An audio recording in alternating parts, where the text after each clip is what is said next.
noite a todos. Meu nome é Fernanda Oliveira, eu faço parte do Centro Espírita Irmão Clarencio e é com muita alegria nos nossos corações que iniciamos mais um estudo junto aos amigos do Centro Espírita Fraternal Teresa d'Ávila, pedindo a permissão desse Espírito tão amoroso e tão generoso para que possamos, Senhor, começar a nossa explanação. E o que ficou para nós hoje é o capítulo 6, o jugo leve, item 1. Vinde a mim, todos vós que estáis aflitos e sobrecarregados, que eu vos aliviarei. Tomai sobre vós o meu jugo e aprendei comigo, que sou brando e humilde de coração, e achareis repouso para as vossas almas, pois é suave o meu jugo e leve o meu fardo. São palavras de Jesus, se encontra no Evangelho de Mateus, capítulo 11, versículo 28 a 30. Vamos, nesse momento, elevarmos o nosso pensamento a Deus, nosso Pai, mentalizarmos a figura amiga e querida do Mestre Jesus e orarmos assim. Deus, nosso Pai, de infinita misericórdia e bondade, Mestre Jesus, amigo de nossas almas, querida Teresa d'Ávila, Senhor, patronese desse grupo Teresa d'Ávila, querido Birajara, Rafael, e também pedimos a proteção do nosso querido Ministro Clarencio, Senhor, para que possamos ter um estudo de bastante reflexões, sempre para o bem, sempre para o belo, Senhor, e que esses estudos da doutrina espírita cada vez mais nos tornem espíritos mais lúcidos, Senhor, e mais comprometidos com o caminho do bem. Que seja em nome do nosso querido Clarencio, em nome da nossa querida patronese Teresa d'Ávila, em nome do nosso querido Birajara, Rafael, de todos os amigos espirituais que também estão conosco, Senhor, para a realização desse estudo, que seja em nome do Mestre Jesus, mas sobretudo em nome de Deus, nosso Pai, que iniciamos, Senhor, mais um estudo na noite de hoje junto ao Centro Espírita Fraternal Teresa d'Ávila. Que assim seja, graças a Deus. Então hoje, como nós já conversamos, nós vamos falar sobre o capítulo 6, que é o Cristo Consolador. É muito interessante esse capítulo, porque eu costumo dizer que o capítulo 6 é o capítulo que Jesus nos coloca no colo. Ele nos sustenta, literalmente falando. É aquele momento que ele fala para nós: no mundo tereis aflições, mas tende bom ânimo, eu venci o mundo. Então nos dá a força, nos dá a coragem necessária para que nós caminhemos sempre no bem, sempre com direção para o bem. Interessante que Teresa, no livro, na parte 11, que é o livro sobre o livro da vida de Teresa d'Ávila, no capítulo 11, melhor falando, no item 16, ela vai falar justamente em relação a isso, para que nós possamos fazer da nossa vida uma oração. Ou seja, em todos esses desafios, que é o que Antônio de Aquino fala para a gente, em todos os desafios que nós vamos ter no dia a dia, que nós nunca deixemos de orar. Ela fala muito isso para a gente, porque a oração é um momento de conexão, conexão com o nosso guia espiritual, conexão com Deus, conexão com Jesus. É o momento que você vai conseguir ter um pouco de serenidade para resolver os seus desafios do dia a dia. Ela fala para a gente também sobre a questão da provação, que existem determinados momentos que Deus manda certas situações para nós como provação. E é muito interessante a gente refletir em relação a isso, que todos nós estamos encarnados para o quê? Para passarmos por provas. Estamos espiando também naturalmente alguns questionamentos do passado, mas passamos por provas. E por que nós passamos por provas?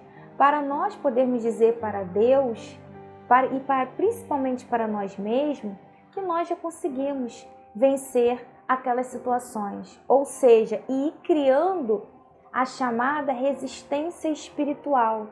Porque é através da resistência espiritual, quando eu vou vencendo no dia a dia todas as dificuldades que me deixam muito presas à matéria, e isso a Teresa d'Ávila, ela fala para a gente nesse livro, para que a gente se veja como espírito, para que a gente não se prenda muito à matéria. Quando eu me vejo como espírito, eu começo a entender o propósito da vida.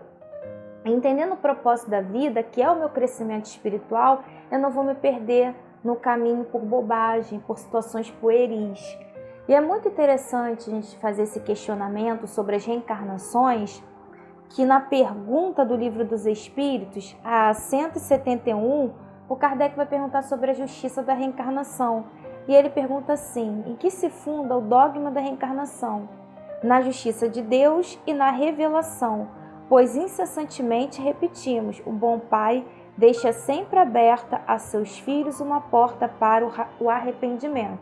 Então a gente para por aqui, essa resposta é um pouquinho maior. Mas por que eu trouxe esse questionamento? Para a gente entender sobre o arrependimento. É o que a Teresa fala para a gente no Livro da Vida, né, sobre Teresa d'Ávila. Então, sobre o arrependimento. Estamos aqui com a oportunidade. Nos arrependemos de situações anteriores e estamos aqui mergulhados na carne, através desse corpo físico que nos abriga temporariamente, para que nós possamos construir um futuro melhor. Porque justamente só estamos podendo passar por provas porque já nos conscientizamos que não devemos mais fazer o que nós fazíamos. Já estamos criando essa lucidez espiritual, a tal ponto da gente perceber o que é melhor para nós, que é junto com Jesus, que é junto com toda a pleide de espíritos amigos, superiores. Nós não queremos mais ser os mesmos. E o Cristo Consolador traz para a gente a essência de que a doutrina espírita, ela nos consola. E por que ela vai nos consolar?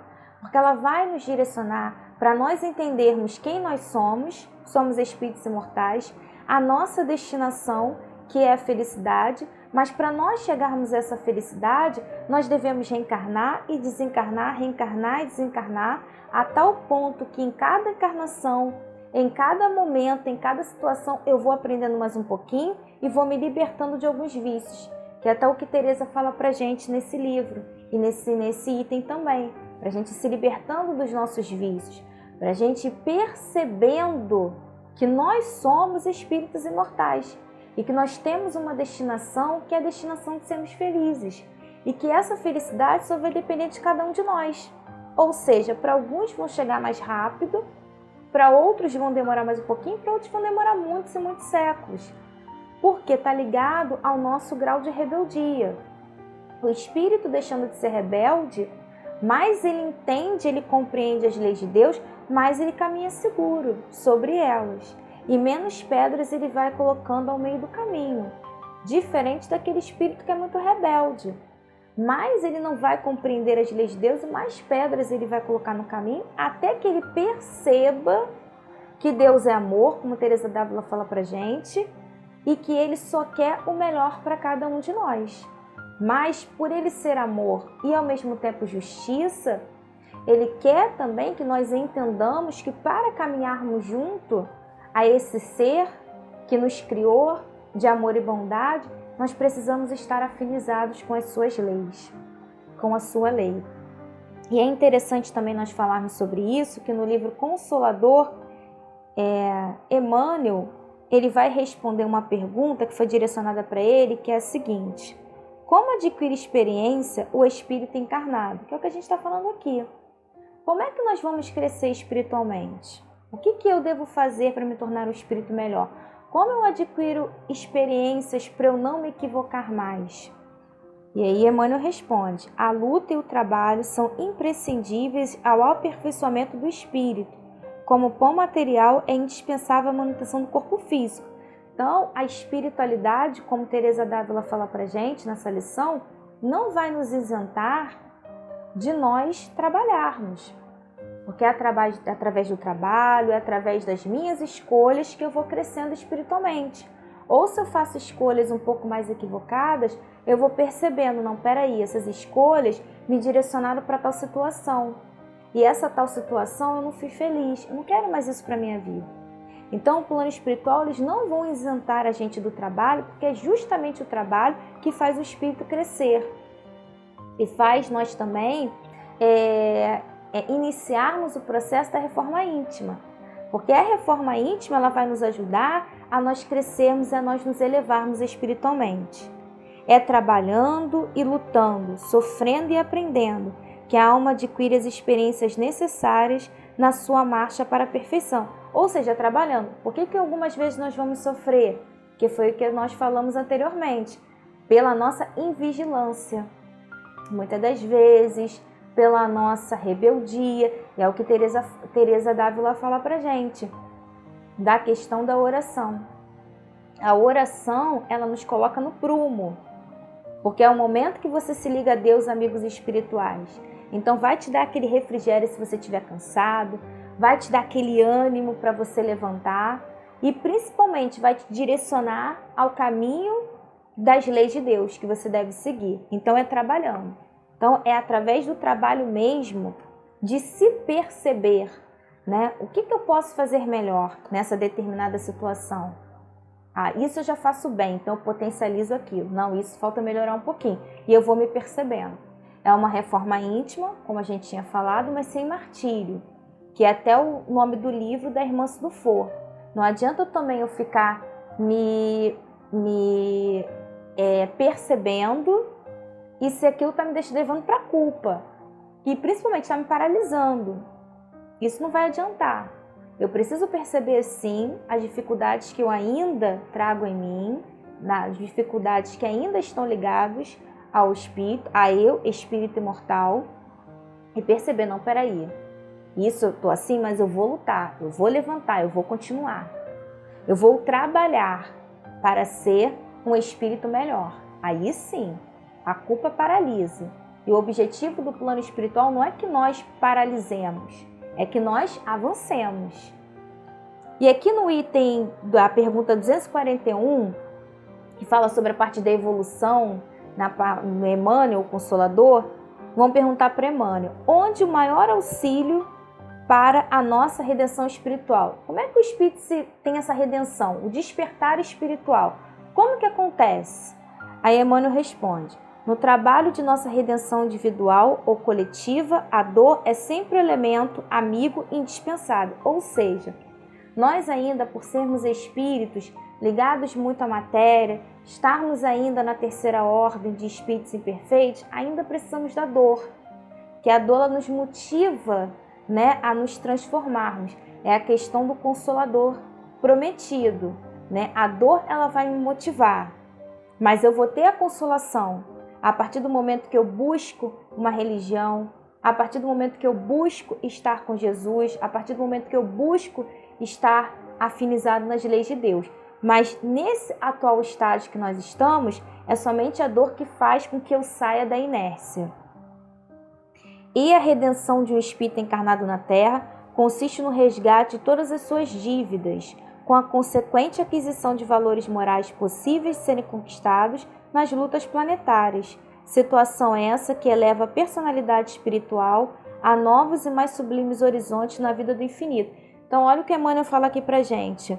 É através de resgates dos nossos débitos anteriores, e ele fala aqui, através das lutas planetárias, ou seja, no dia a dia, aprendendo a lidar comigo mesmo, aprendendo a lidar com o outro, nos calando mais, pensando mais positivamente, que é o que Teresa d'Ávila fala nessa lição, o pensar positivo, buscar leituras edificantes, tudo isso nós vamos nos melhorando enquanto espíritos imortais e vamos nos afinizando com amigos espirituais que também estão buscando e nos ajudando nessa etapa da evolução. Porque nós já sabemos, através da 459, que temos uma pleia de espíritos nos observando e que eles, de certa forma, nos influenciam sim nos pensamentos e nos sentimentos. Mas por quem nós vamos nos deixar influenciar? Vai depender do que eu estou pensando, do que eu estou sentindo e como eu estou agindo. Então, eu tenho que me vigiar em relação a isso. Já dizia o Mestre Jesus, oração e vigilância. Oração te liga aos amigos espirituais e a vigilância você vai se perceber como espírito imortal para você entender o que é melhor para a sua caminhada. Então, como Teresa d'Ávila fala para a gente, que a gente prossiga nesse caminho do bem, que nós prossigamos nesse caminho com Jesus. E Jesus fala para a gente através do Cristo Consolador, vocês terão lutas, mas eu estou aqui. Eu estou aqui como bom professor para auxiliar vocês, para direcionar vocês e para que vocês cresçam enquanto espíritos imortais. Vocês não serão abandonados. É isso que o capítulo Cristo Consolador fala pra gente e o que Teresa d'Ávila reforça pra gente no livro da vida de Teresa d'Ávila. Para que a gente continue firme no propósito da caridade e no propósito do bem. Vamos fazer agora a nossa oração para que a gente possa terminar o nosso estudo. Senhor Jesus, querido Mestre, Deus nosso Pai de infinita misericórdia e bondade, é com muita alegria nos nossos corações, Senhor, chegamos a um término de mais um estudo. Que a nossa querida patronessa Teresa d'Ávila possa continuar sustentando os nossos pensamentos, os nossos sentimentos, nos amparando sempre rumo ao nosso crescimento e redenção espiritual. Que o nosso querido Birajara, Rafael, nosso querido ministro Clarencio possam também nos auxiliar, Senhor, a nossa transformação espiritual e moral. Que os nossos guias e mentores espirituais possam estar sempre do nosso lado, Senhor, nos direcionando a caminhada segura, a caminhada com Jesus. E que seja em nome do nosso querido Mestre Jesus e em nome de Deus nosso Pai, que pedimos a permissão para darmos por encerrado mais um estudo, Senhor, junto ao Centro Espírita Fraternal Teresa d'Ávila. Fica conosco, Mestre, pois muito precisamos de Ti, hoje, agora e sempre. Graças a Deus, meu Pai. Muito obrigada, meus amigos, que vocês tenham uma ótima noite com Jesus.